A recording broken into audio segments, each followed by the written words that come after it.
सहनाववतु सहनौ भुनक्तु सह वीर्यं करवावहै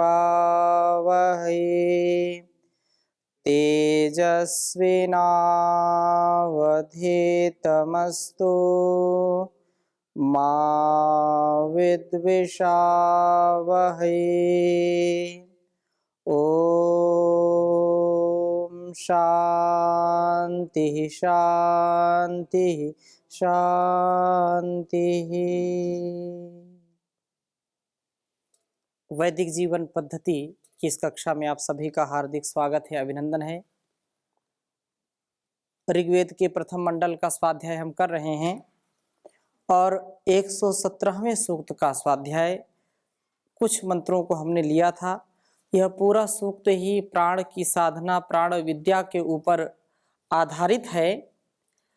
वेदों का जो यह संकेत हम सबके लिए परम कल्याणकारी है, परम धाम की प्राप्ति के लिए, परम सुख की प्राप्ति के लिए, परम आनंद की प्राप्ति के लिए इस प्रकार से जो योग विद्या को, प्राण साधना को साधता है, वह साधक सभी बाधाओं से ऊपर उठ जाता है। कहने के लिए, सुनने के लिए कितना भी कहा जाए, कितना भी सुना जाए, परंतु जब तक व्यक्ति उसको आत्मसात नहीं करता है, जब तक किसी भी संदर्भ में, किसी भी विषय में वह स्वयं व्यक्तिगत अनुभव नहीं करता है, तब तक उसका ज्ञान चाहे सुना हुआ हो, पढ़ा हुआ हो, देखा हुआ हो, उतना उसके लिए लाभकारी नहीं हो पाता है। इसलिए अनेक बार उदाहरण दिया जाता है कि कोई भी किसी भी फल के विषय में चर्चा करता हो, आम के विषय में कोई कितनी चर्चा करे, मोटे मोटे ग्रंथ लिख दे कि आम ऐसा होता है, वैसा होता है, खट्टा होता है, मीठा होता है, आम के इतने प्रकार होते हैं, और आम खाने को न दिया जाए तो उसका उतना प्रभाव नहीं पड़ता है। कोई जलेबी रसगुल्ले के विषय में कितनी भी चर्चा करता है और किसी को कभी दिया ही ना गया हो उसको, तो वह रसगुल्ला और जलेबी का स्वाद क्या जानेगा, कभी जान नहीं सकता है। ऐसे ही प्राण साधना के विषय में हम चर्चा कर रहे हैं, सुन रहे हैं, समझ रहे हैं, वेदों के संकेत को, उपदेश को, आदेश को समझ रहे हैं, परंतु जब तक हम अपने जीवन में नहीं उतारेंगे, जब तक प्राण विद्या को सीखेंगे नहीं, प्राण का अभ्यास नहीं करेंगे, प्राणायाम नहीं करेंगे, योगमय जीवन दिनचर्या नहीं करेंगे, तब तक इसका लाभ हमको मिल नहीं पाता है। इसलिए यहाँ तो परम पूज्य श्री स्वामी जी महाराज ने बहुत ही सुंदर स्वर्ग जैसी व्यवस्था कर रखी है। तो यहाँ जो योग, प्राणायाम, ध्यान और शुद्ध आहार, शुद्ध विचार, शुद्ध व्यवहार का सुंदर वातावरण है। लेकिन लोक के जो लोग हैं, उन लोगों में कहीं ना कहीं कुछ ना कुछ भ्रांतियां होती हैं। वो देख करके भी, सुन करके भी, जान करके भी उसको करते नहीं हैं, तो लाभ नहीं मिल पाता है। परंतु यदि हम किंचित मात्र भी वेद के उपदेश में, वेद के आदेश में श्रद्धा रखते हैं, तो एक मंत्र अपने जीवन में हम उतार लें तो जीवन का बेड़ा पार हो जाए, जीवन हमारा धन्य हो जाए। 117वें इस सूक्त में हमने कुछ मंत्रों को लिया था। पुनः और एक दो मंत्र इसी सूक्त के पढ़ते हैं, इसकी चर्चा करते हैं। तो 17वें मंत्र को देखेंगे। 117वें सूक्त के 17वें मंत्र को हम देखेंगे, इसकी चर्चा करेंगे। और इस मंत्र का शीर्षक है कि प्राण साधना करने से हमारे सामने, जो आंखों के सामने पर्दा होता है, जो अज्ञान का पर्दा होता है, जो लोभ का, काम का, क्रोध का पर्दा होता है, वो क्षीण हो जाता है, वो छट जाता है, हट जाता है। तो मैं इसको पहले लिखता हूं, फिर इसकी चर्चा आपके समक्ष करूंगा।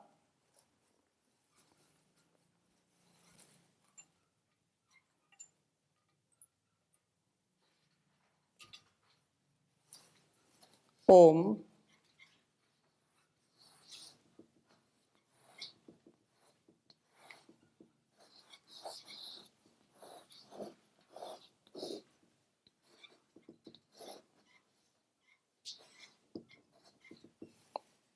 शतम मेषान वृक्ये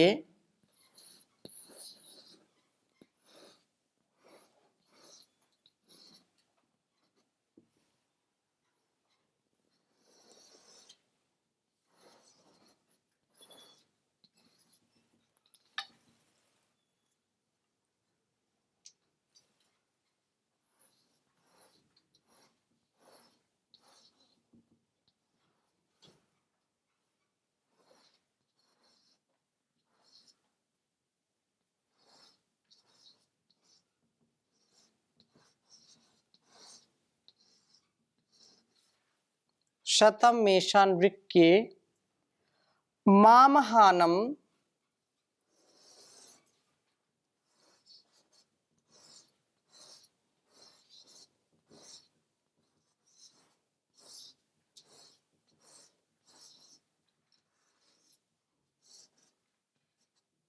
मामहानम तमः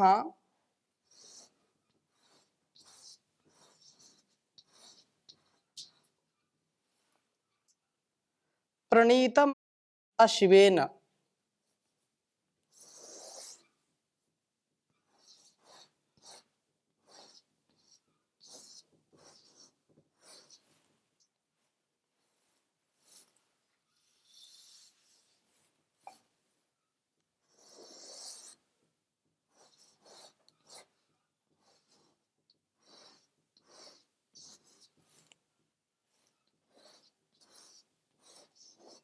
प्रणीतम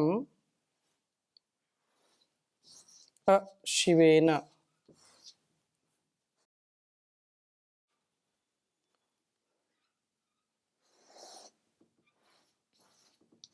प्रणीतम अशिवेन पित्रा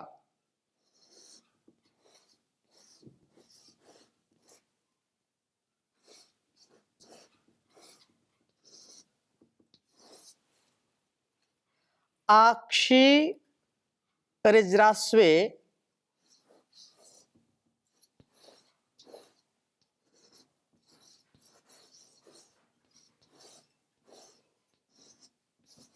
आक्षी रिज्रास्वे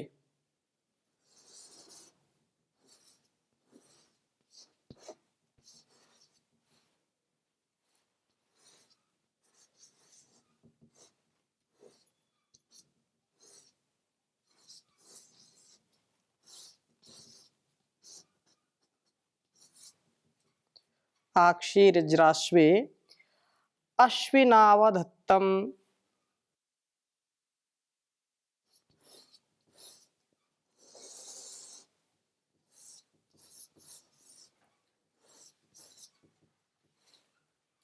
अश्विनावधत्तम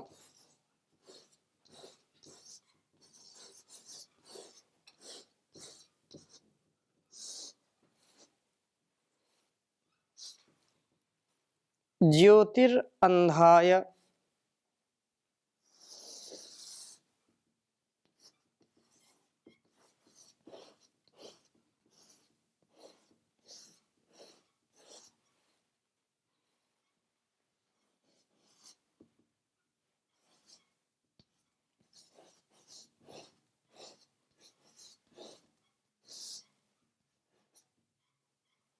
ज्योतिरंधाय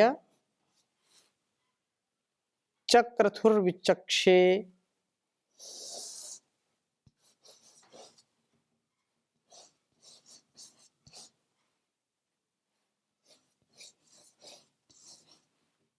चक्रथुर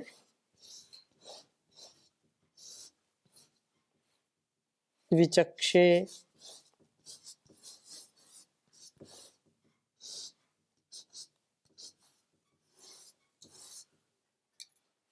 उच्चारण करेंगे एक बार। ओम शतम मेषान वृक्ये मामहानम तमः प्रणीतम अशिवेन पित्रा आक्षी ऋज्राश्वे अश्विनावधत्तम ज्योतिरंधाय चक्रथुर्विचक्षे। ओम शतं मे शानवृक्के मामहानं तमः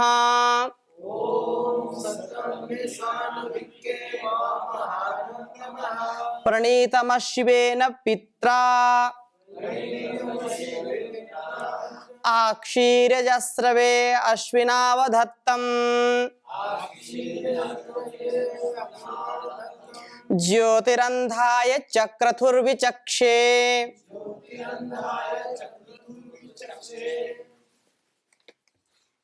वेद मंत्र का अभिप्राय समझने का प्रयास करेंगे। बहुत सुंदर चर्चा है। शतम मेषान वृक्के मामहानम तमः प्रणीतम अशिवेन पित्रा आक्षी रजास्त्रवे अश्विनावधत्तम ज्योतिरंधाय चक्रथुर्विचक्षे। आशय क्या है? इसके पहले के गत मंत्र में जो बात कही थी 16वें मंत्र में कि प्राण साधना से हम लोभ में नहीं फंसेंगे। जो 16वां मंत्र था उसमें ये चर्चा चली आ रही थी कि प्राण साधना से, जैसे हमने पहले पढ़ा था कि व्यक्ति जरा से बच जाता है, बुढ़ापे से बच जाता है, युवावस्था को प्राप्त हो जाता है। और एक लाभ और बताया था कि जो लोभ की वृत्ति है, पाप की वृत्ति है, उससे भी बच जाते हैं। तथा ये कहा कि व्यक्ति नियमित कार्यों को ठीक प्रकार से करते हुए पूर्ण विकास को प्राप्त होते हैं। जो प्राण की साधना करते हैं, अर्थात प्राणमय जीवन जीते हैं, प्राण तो सबके होते हैं, लेकिन प्राणायाम जो करते हैं, जो योग साधना में रत रहते हैं, योग पूर्वक जीवन जीते हैं। योगा समत्वम उच्यते योगा कर्मसु कौशलम योगो भवति दुःखः समत्वम योग उच्यते। संसार में योग क्या है? यही तो योग है कि समत्व में, दुख में, सुख में, लाभ में, हानि में, जय में, पराजय में समत्व को प्राप्त हो। और जो भी कर्म करे उसमें कुशलता पूर्वक कर्मों को करे, यही योग है। और प्राण के साथ करें, जो साधना है उस साधना के साथ करें। तो कहा कि जो यहाँ पर मेषान वृक्के, यहाँ मेष है अर्थात निमेषोन्मेष, ये कई कर्म की इकाइयां हैं। ऋज्राश्व वह व्यक्ति है जिसके इंद्रिय रूप अश्व का बल केवल ऋज अर्जन में ही प्रवृत्त है। धनार्जन में फंस करके इसने अपने सब कार्य ही छोड़ दिए हैं। यहाँ जो ऋज्राश्व कहा है इस वेद मंत्र में, तो ऋज्राश्व का मतलब क्या है? जो केवल अर्जन की प्रवृत्ति वाला है, जो केवल लेवता है, केवल लेने का जिसमें भाव रहता है, और जिसमें प्रवृत्ति जो असंतोष की प्रवृत्ति है, वह इस धनार्जन में, भोग के इस कूप में डूब करके, फंस करके अपने अच्छे और सच्चे कर्मों को छोड़ देता है। इस प्रकार से ऐसे पुत्र की स्थिति को देख करके पिता जैसे कहता है कि जिस स्थिति में अशिव, अशिव शब्द आया है, प्रणीतम अशिवेन, अशिवेन मतलब शिवु कल्याणी। एक जो शिव होता है वो क्या होता है? कल्याणकारी होता है, कल्याण करने वाला होता है। और अशिवेन अकल्याणकारी, अकल्याणकारी जो अकल्याण वाला होना स्वाभाविक ही है। उस मनोवृत्ति में पुत्र को कुछ जो है जैसे पिता झिड़कते हुए कहते हैं स्वाभाविक रूप से, क्यों इस प्रकार के अंधकार में फंस गए हो? यदि कोई जो सुपथ है उस पथ से न जाकर के इधर उधर ऐसे गलत रास्ते पर जाता है तो लोग क्या बोलते हैं? तुम गलत रास्ता क्यों पकड़ लिया भाई? क्यों गलत संगत में पड़ गए? क्यों अंधकार में जा रहे हो? क्यों भटक रहे हो? ऐसा बोलते हैं जो ज्ञानी हैं। तो अंधकार में क्यों चले गए हो? प्रकाश में आओ। तो प्राण साधना से ऋज्रास्व की आंख खुल जाती है। जो ऋज्रास्व है उसकी आंखें खुल जाती हैं और वह अपने कर्मों को, अपने कार्यों को ठीक ठीक पुनः करने लगता है।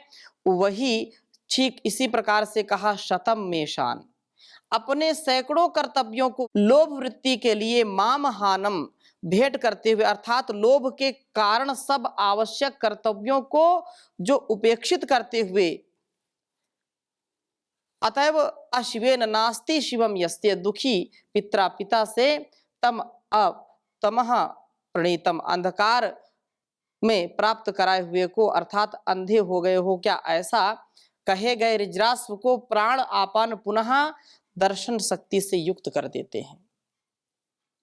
जब विवेक खो जाता है तो व्यक्ति अज्ञान में, अविवेक में, धन के लोभ में, भोग के लोभ में अंधा हो जाता है।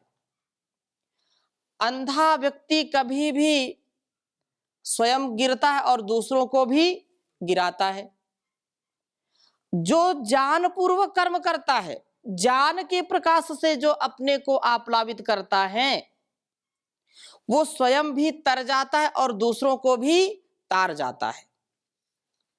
तो प्राण साधना करने पर उसकी जागृति हो जाती है, उसके विवेक की जागृति हो जाती है, और वो अशिवेन, जो अकल्याण कारक या अकल्याण का जो पथ है, उस पथ से वो हट करके कल्याण के पथ पर आरूढ़ हो जाता है, सुपथ पर आरूढ़ हो जाता है। और ऐसा वह ऋजरास्व अपने जीवन को सुंदर बनाने के लिए प्राण आपानो, आप ऋजरास्व, इस ऋजरास्व में अक्षी आंखों को अधत्तम फिर से स्थापित करते हो। अर्थात जो दृष्टि है, वो दृष्टि बहुत ही पवित्र होनी चाहिए। जो योग साधना के मार्ग पर चलता है उसकी दृष्टि पवित्र हो जाती है, उसका ज्ञान पवित्र हो जाता है, और उस ज्ञान से व्यक्ति जहान को भी और अपने जीवन को भी महान बना लेता है। अधत्तम फिर से स्थापित हो, और अंधाय कर्तव्य पथ को न देखने वाले इस ऋजरास्व के लिए विचक्षे कर्तव्य पथ को ठीक ठीक से दिखाने वाले बनिए। कर्तव्य पथ को ठीक से देख पाए ऐसा सामर्थ्य उसमें दीजिए, क्योंकि ज्योति ही प्रकाश चक्रथु, आप प्रकाश करने वाले हो। प्राणायाम करने से, प्राणमय जीवन जीने से, अर्थात योगमय जीवन जीने से वो व्यक्ति के सारे कलमश धुल जाते हैं, उसके अंदर की लोभ वृत्ति हट जाती है, और उसके आगे जो अज्ञान का पर्दा होता है, ये छोटी छोटी बातें होती हैं, लेकिन ये छोटी छोटी बातें हमारे जीवन के गति को, प्रगति को निर्धारित करती हैं, हमारे संस्कार को निर्धारित करती हैं। छोटी सी प्रवृत्ति भी हमको नीचे, जो प्रवृत्ति हमारी ठीक नहीं होती है, जो हमारी बुरी वृत्ति होती है, वह वृत्ति, वह स्वभाव, वह संस्कार पतित कर देता है। लेकिन यदि हम प्राणायाम करते हैं तो हमारे अंदर प्रकाश का आधान होता है। हम इस लोभमय जीवन को, इस दोषमय जीवन को, इस संसार में चारों ओर साधना की इस राह में अनेक प्रकार की बाधाएं हैं, अनेक प्रकार के संकट हैं। इन संकटों से बचने का केवल एक ही उपाय है कि हम अपने जीवन में योगमय जीवन जीने का प्रयास करें। अपने आगे जो अंधकार है, किस बात का? अधर्म का, अन्याय का, अज्ञान का, अविद्या का, अविवेक का जो पर्दा पड़ा हुआ है, इस पर्दे को हम हटाएं। और वो पर्दा कैसे हटेगा? वो पर्दा हटेगा प्राणमय, अर्थात प्राण साधना से, योग साधना से हटेगा। हम, क्योंकि प्राणायाम को परम तप कहा है, प्राणायाम करने से हमारे अंदर का जो मल है, हमारे अंदर का जो दोष है, जो हमारे अंदर की दुष्टता है, जो अपवित्रता है, जो दुर्गुण है, वो सब क्या हो जाते हैं? नष्ट हो जाते हैं। व्यक्ति का दृष्टिकोण बदल जाता है। जो बहुत व्यक्ति हिंसक होता है, बहुत लोलुप होता है, लालची होता है, या बहुत क्रोधी हो जाता है, तो धीरे धीरे जो प्राण की साधना में लगा रहता है उसका स्वभाव परिवर्तित हो जाता है, और प्राण साधना के परिणाम स्वरूप इसकी जो लोभ वृत्ति है वो भी नष्ट हो जाती है। और यही ठीक मार्ग पर चलने वाला बनाता है।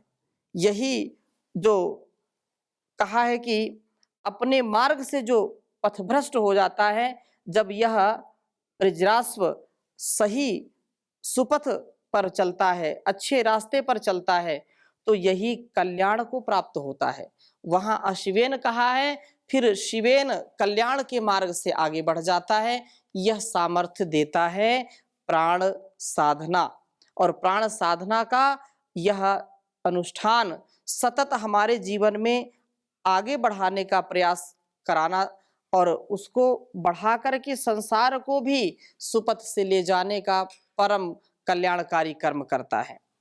अतएव प्राण साधना से मनुष्य की जो आंखों में पट्टी बंध जाती है, ये संसार का भोग, संसार का जो आकर्षण होता है, कहा है कि जो व्यक्ति हिरण्मयन पात्रेण सत्यस्या पिहितम मुखम तत्वम पूषण पावृणु सत्य धर्माय दृष्टये। सत्य के, धर्म के, यथार्थ के, तत्व ज्ञान के पथ को जो प्राप्त करना चाहता है, उसको इस संसार के आकर्षण से बचना पड़ेगा। दोनों हाथ में लड्डू नहीं मिलेंगे। एक हाथ में लड्डू अब रखने के लिए तो लोग रखते हैं, लेकिन मुहावरा है, कहावतें हैं, आंशिक जो शब्दार्थ है, भावार्थ है, उसको समझने का प्रयास करना चाहिए कि जीवन में हम उस पथ के पथिक बने जिस पथ में योग साधना हम कर सकें, आध्यात्म में जीवन जी सकें। भौतिकता और आध्यात्मिकता दोनों एक सिक्के के दो पहलू हैं, लेकिन मूल में आध्यात्मिकता जब तक नहीं है, मूल में जब तक योग विद्या नहीं है, तब तक हम भौतिक जीवन में भी दुखी होते रहते हैं। मूल में यदि हमने भूल कर दी तो जीवन हमारा शूल बन जाता है, कांटे जैसा बन जाता है, और इसको व्यतीत करना बड़ा कठिन काम हो जाता है। सुख दुख एक सिक्के के दो पहलू हैं, इनको अलग नहीं किया जा सकता है, लेकिन सुख और दुख में सम रहने का सामर्थ्य योग देता है। योगमय जीवन हमारा होना चाहिए। इसलिए आंख के पर्दे को, अज्ञान के पर्दे को, अविवेक के पर्दे को हटाने का काम यह प्राण करता है। प्राण साधना के द्वारा व्यक्ति सुंदरतम जीवन जीता है। यही इस वेद मंत्र का अभिप्राय है, और इस अभिप्राय को हमको जीवन में सदा पालने का प्रयास करना चाहिए, और कभी भी दुष्ट प्रवृत्ति हमारे स्वभाव में नहीं उतरनी चाहिए। प्राण साधना करने से हम पाप से बच जाते हैं, क्योंकि लोभा पापस्य कारणम, लोभ जो होता है वो पाप का कारण होता है। जब हम प्राणायाम करते हैं, योग साधना करते हैं, तो पाप से बच जाते हैं। और इसीलिए कहा है, जिंदगी में भूल करना पाप कर, जिंदगी में भूल करना पाप कर, हर घड़ी परमात्मा का जाप कर, हर घड़ी परमात्मा का जाप कर, जिंदगी में भूल करना पाप कर। भक्ति शक्ति मुक्ति मिलती मोल ना, भक्ति शक्ति मुक्ति मिलती मोल ना, जितना भी करना है अपने आप कर, जितना भी करना है अपने आप कर, जिंदगी में भूल करना पाप कर, आएगा परमात्मा तुझको नजर, आएगा परमात्मा तुझको नजर, आईना दिल का तू पहले साफ कर, आईना दिल का तू पहले साफ कर, जिंदगी में भूल करना पाप कर।